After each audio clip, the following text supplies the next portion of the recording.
거룩하시고 자비로우신 하나님 아버지, 하나님 말씀이 주시는 교훈에 따라 우리의 인생의 참되고 오름이, 그 길로 걸어감이 즐겁고 평안한 길이 될 줄로 믿습니다.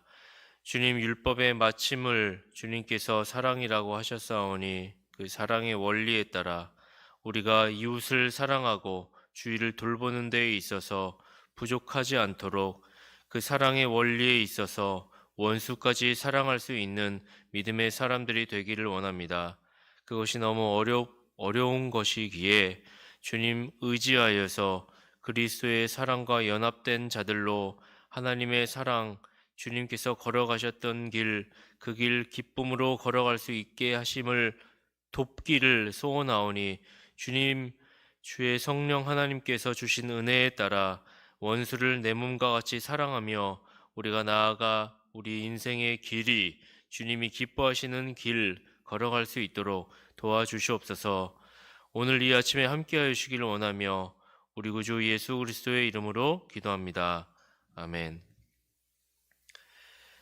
마태복음 5장의 마지막 6절은 바로 앞선 38에서 42절까지 보복에 관한 교훈의 연장선에 있습니다. 보복에 관한 교훈에서 인간적인 모욕과 상처를 받아 화가 났을 때 신자로서 어떻게 처신하는가에 대해 밝혀주셨습니다. 보통 개인적으로 보복하고 싶지만 그러지 말고 신자 개인에게 다가오는 해에 대해서는 하나님의 영광을 침해하지 않는 한에서 참고 인내하자라 하셨습니다.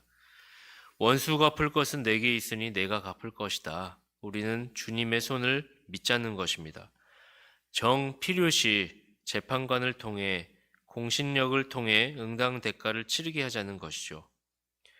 보복에 관한 교훈은 악에 대항해서는 안 된다는 측면에서 다뤘다면, 오늘 본문은 더 나아가 자기를 미워하고 핍박하는 자들에게 미움을 사랑으로 보답하라고 말씀해주고 계십니다. 주님은 5장에서 팔복을 말씀하신 후 팔복의 사람이 도덕율법을 어떻게 이해해야 하는지 하나하나 차근차근 해석해 주셨습니다. 이제 결론 부분에서 도덕법에 대한 총정리를 하고 계십니다. 그것은 신자들이 지켜야 하는 도덕법은 외적 행위가 전부가 아니라 마음으로 지키는 법이라는 사실입니다. 즉, 마음에 사랑이 동반되지 않으면 도무지 행할 수 없음을 가르쳐 주십니다. 오늘 본문은 원수를 사랑하라는 주님의 명령입니다. 율법의 참된 원리인 사랑이 어떻게 실천되어야 하는지 원수를 사랑하라는 해석을 통해 살펴보겠습니다. 첫째로, 유대인들은 이웃이 누구인지, 원수가 누구인지 자신에게 유리한 쪽으로 해석을 했습니다. 본문 43절, 44절입니다. 또 내 이웃을 사랑하고 내 원수를 미워하라 하였다는 것을 너희가 들었으나 나는 너희에게 이르노니 너희 원수를 사랑하며 너희를 핍박하는 자를 위하여 기도하라. 43절에 본 것처럼 유대인들은 계속적으로 율법을 왜곡하여 자의적으로 해석했습니다. 율법에는 원수를 미워하라는 말이 나오지 않기 때문입니다. 비슷한 구절이 있다면 이스라엘 백성들이 가나안 땅에 들어가게 됐을 때 가나안 원주민들을 모두 진멸하라는 명령이 있을 뿐입니다. 그런데 이 진멸하라는 명령을 그 대상인 그 사람을 미워하라는 말이 아니라 그들이 믿는 우상 숭배의 불신앙을 진멸하라는 것이지 그 사람 자체를 미워하라는 그런 의미는 아닌 것입니다. 오늘날의 이슈로 우리가 이해를 돕자면 동성애자를 우리가 미워하는 것이 동성애를 미워하는 것이죠. 동성애가 죄이기 때문에 동성애를 미워하는 것이 동성애자를 저주하고 미워하는 것은 아닌 것처럼 말입니다. 우리는 동성애자, 그들을 또한 죄 가운데 빠진 불쌍한 자로 생각하고 있기 때문입니다. 그렇듯이 유대인들은 죄를 미워하라는 말을 원수를 미워하라는 말로 오해한 것입니다. 또한 그들은 내 이웃을 사랑하고 내 원수를 미워하라라고 율법을 해석할 때 그들은 이웃에 대한 기준을 제한하였습니다. 넓게는 자신들이 접촉한 사람들, 동료, 지인들을 이웃이라고 여겼습니다. 맞죠? 좁게는 혈연관계, 부모나 자녀, 친인척을 이웃이라 생각했습니다. 맞습니다. 그러나 그 이웃에 대한 범위의 그 기준을 편협하게 거기에만 딱 그쳤다는 것입니다. 구약 성경은 이웃 사랑에 대해 말할 때 그 이웃에 대한 기준을 혈연이나 지연, 자신의 관계된 사람만을 말하지 않습니다. 우리가 출애굽기에 보면 이웃이 누구냐는 질문 앞에 심지어 타국인, 거류민, 외국인까지도 나와 관계가 없는 사람일지라도 이웃으로 보자 하고 있기 때문입니다. 우리는 이웃이 누구냐는 질문 앞에 하나님의 형상을 닮은 인간성을 가진 자라면 모두 이웃으로 생각해야 할 것입니다. 그가 악한 자이고 범죄자라 할지라도 그 영혼 자체는 하나님의 형상으로 태어난 존재이기 때문에 그 영혼을 불쌍히 여기며 사랑으로 대해야 하는 것입니다. 심지어 나를 향해 해를 끼치는 자까지 우리의 인간적인 감정은 미운 마음이 들을 수 있지만 주님의 사랑의 원리에 의한다면 이웃임을 인정하고 주님이 주신 사랑의 원리대로 이웃을 사랑하고 인정해야 하는 것입니다. 그러므로 신자는 인생을 살아가면서 도덕법을 실천해 나갈 때 43절 주님이 말씀하신 대로 행해야 할 것입니다. 나는 너희에게 이르노니 너희 원수를 사랑하며 너희를 핍박하는 자를 위하여 기도하라. 이웃의 범위는 하나님의 형상을 닮은 그 누구도 차별하지 않고 포함되는 것. 가족들이나 자녀에게 베푸는 사랑은 누구나 할 수 있습니다. 나에게 친절한 자만을 이웃이라고 부당하게 제한시켜서는 안 되는 것이죠. 오늘 본문에서도 주님께서 이야기를 해주시는 것처럼 46절, 47절이죠. 너희가 너희를 사랑하는 자를 사랑하면 무슨 상이 있으리요? 세리도 이같이 아니하느냐? 또 너희가 너희 형제에게만 무난하면 남보다 더하는 것이 무엇이냐? 이방인들도 이같이 아니하느냐? 그렇습니다. 우리는 나에게 친절한 자만을 이웃이라고 부당하게 제한시켜서는 안 되는 것입니다. 이방신을 믿는 자들도 심지어 범죄자들도 자기 자녀는 귀한 줄 압니다. 더 낮게는 동물들도 본인 새끼는 사랑하는 것이죠. 이런 사랑은 단순한 자연적 본능이나 감정에 불과한 것일 것입니다. 하나님의 율법이 요구하는 사랑은 영적인 것입니다. 하나님은 다음 두 명령을 분리할 수 없게 연결해 놓으셨습니다. 내 마음을 다하여, 목숨을 다하여, 뜻을 다하여 주 너희 하나님을 사랑하는 것과 내 이웃을 내 몸과 같이 사랑하는 것. 즉 신자는 하나님을 사랑할 때와 같이 이웃을 사랑해야 하는 것입니다. 이웃은 가족, 친구, 동료뿐만 아니라 원수까지 포함된 사실을 기억하여야 할 것입니다. 둘째로 주님은 율법의 원리인 사랑을 담지한 자를 하나님의 아들이라 부르시며 그를 칭찬하십니다. 그러므로 우리가 하나님의 아들의 신분이 맞다면 우리는 마땅히 이웃을 향해 공정하게 사랑을 베풀 수 있어야 합니다. 45절이죠. 이같이 한즉 하늘에 계신 너희 아버지의 아들이 되리니 이는 하나님이 그 해를 악인과 선인에게 비추게 하시며 비를 의로운 자와 불의한 자에게 내리우심이니라. 주님은 43절, 44절에서 이같이 한즉이라고 이야기하셨습니다. 이같이 한즉 내 이웃의 기준을 한정시켜 놓지 않고 심지어 원수까지도 사랑하게 된즉 이렇게 얘기하는 것이죠. 그렇게 되면 너를 하늘에 계신 너희 아버지의 아들이라 내가 부르겠다 이렇게 얘기를 해주시는 것입니다. 칭찬하시는 것이죠. 이렇게 우리가 타락한 인간의 본성과 반대되는 일인 원수 사랑하는 일을 하게 된다면 주님께서는 하늘로부터 오는 유익, 하나님의 아들이 되는 신분을 이것을 허락해 주겠다 하나님의 아들이 되는 것이다. 그러니 이 거룩한 행위인 원수를 사랑하라는 것을 실행하도록 우리에게 권하신 것입니다. 신자는 스스로 하나님의 아들이라고 말하는 것으로는 충분하지 못합니다.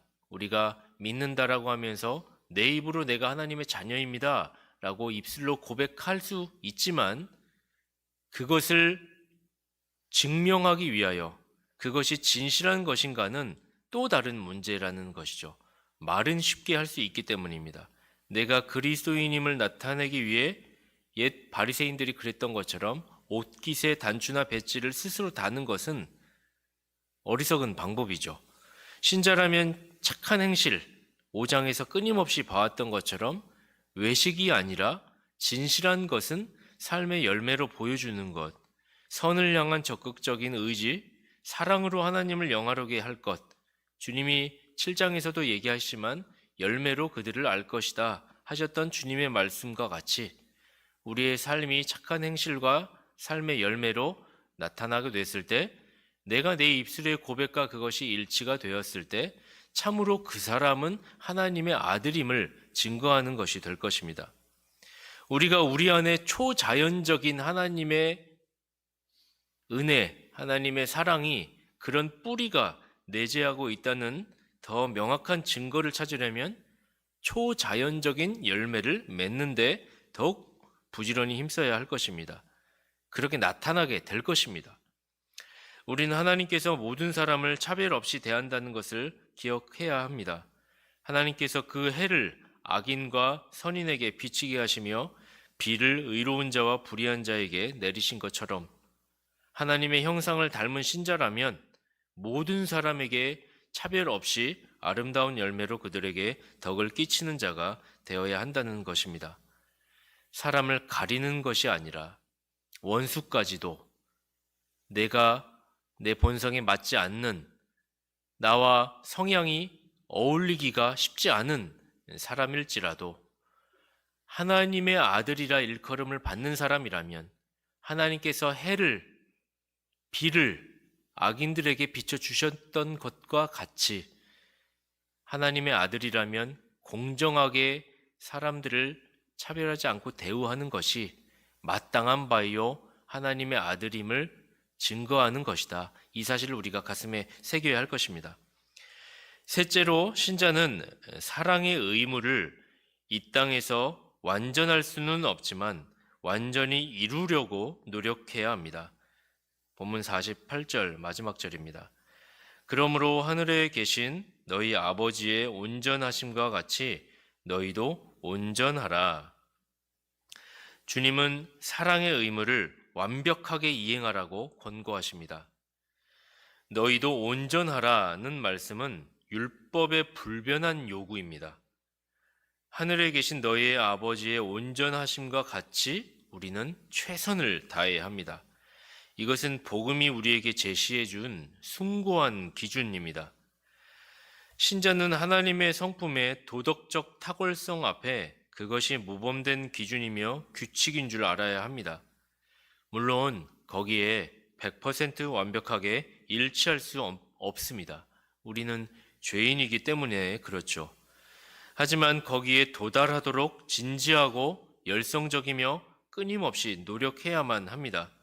그러한 목표가 이 세상에서 실현되지 못할 것이지만 완전히 실현되지 못할 것이지만 우리는 바울 사도가 말씀하셨던 것과 같이 그 의무를 다할 때 은혜가 있음을 기억하고 그 표대를 향하여 끝없이 쉬지 않고 달려야 할 것입니다.